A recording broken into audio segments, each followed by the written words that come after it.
Hey, howdy folks, Joe here. I'd like to remind you to please to try to like and subscribe. We're a new channel, we're trying to get viewership. Doing all this for fun because when I get out here and I work on knives, I run out of knives way too fast. So the next best thing is talking about them. There's working on them, there's using them, and there's talking about them. And I can do the talking about them part on camera, and then I don't go through knives so quickly. Not that I'm a professional restorer, I have told you before, I am not. So just your average Joe's EDC, please like and subscribe. Don't forget to turn on your notifications. That's me, Joe, on my thrown pocket knives with my dog, Mabel. So a little story behind these three old timer knives. These are modern old timers. I do have classic old timers that were made in the USA. These are not. These are all China made. It is what it is. I do prefer a USA made, but the story behind these is that I was wanting a beater Stockman knife, and I wanted one that I could basically just throw in my pocket, carry around. I don't care if I get box tape on it. If I lost it, it would not be a major disaster. You lose an $80 case, you're bummed out about it. You lose a $12 old timer. Well, it hurts, but it's not gonna kill you. I had actually ordered off of Amazon like a right edge or maybe an Imperial Stockman. I was waiting for it to arrive. Meanwhile, my wife and I were going somewhere. The better half and I were on the road. We stop at a Buc-ee's. They have 3 of these and a 10 for 25 bucks. So I promptly canceled that order and bought this instead. So all 3 of them have what I love. I love the saw cut Delrin. This has not changed in many, many years. I love the feel of that. I remember as a kid, some of my first pocket knives that my grandpa gave me had the saw cut Delrin. I just remember sitting there doing this with them while I sat on the floor and watched TV with the 4 channels that we had and the rabbit ears to get reception. And every time you wanted to change the channel, you got up and changed it with your hand using a knob. That's how old I am. That goes back a ways. So this is a single blade. This is the 12 OT. It is a good little user. And I will say, straight out of the box, all 3 of these were fairly sharp. I mean, knife people, we always think we can do better, but out of the box, all 3 of them were pretty sharp. I don't have any real complaints about that. Good walk and talk on it. Then it had a little itty bitty little Stockman, which I actually kind of like this one. I find I carry this one a fair amount in the 5th pocket. I kind of rotate between this, a buck, one of the little Swiss Army knives. I've got a little cheap Pakistan Stockman that I bought for like $3 at a flea market. I've got a Germania cutlery one from pre-1938 also, which I use every once in a while. But anyway, it's a 5th pocket knife to me. You throw it in that 5th pocket and you forget about it, and you hope you don't wash it when you wash your jeans. So it does have, okay, first of all, it's a 108 OT. Let me get that up for you.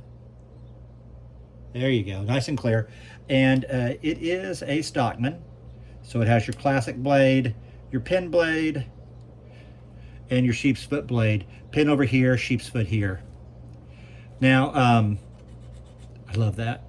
Again, this is a solid knife. And one thing I do like about this is how wide that channel is compared to the size of this knife. So, I mean, it's a bulky knife because this Delrin is thick on both sides.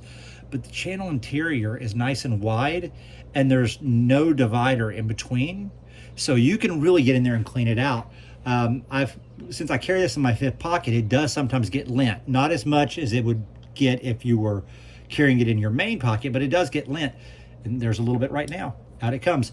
That's actually very easy to clean in this knife. You just pop it open, run through the middle of it. You could even blow in it and get most of it out. So that's actually quite a handy little knife and not a bad little user. China made or not, it's still a quality knife. Old timer Schrade's not doing a bad job there. Now this is the 8 OT, and it is what you would have had your grandpa's OT and such. It's not a USA made, so don't think the quality's the same as it once was. It has this pin blade over here. This one, I've always wondered, that if whether or not this one was slightly deformed or if they're all like this on purpose. See that little weird swedge at the tip? I'm not that worried about it on a inexpensive knife like this, but it is sharp, and I do use this pen blade occasionally. Again, the channel's pretty easy to clean out there, not any problem. I got a nice sheep's foot blade, which is my most used blade on here, which it's going to be with most Stockmans. It's got decent walk and talk, pretty sharp. I mean, it's not what I would call razor sharp, and I could probably put it on the whetstone out here and do a little bit better. But again, by and large, this is something that I'm like cutting boxes open with. I don't really use this one for like any food prep. I will say that for like my sod buster, maybe some of my bucks that I'm carrying. I usually have the bucks in a sheath. The sod buster might be in the pocket slip in my pocket. If I had to be standing there and I had to do some food prep, I'd probably walk to my bedroom and grab my knife case and get out my sod buster, or just reach in a kitchen drawer and get a kitchen knife. But who wants to do that? I mean, isn't that why we have these pocket knives?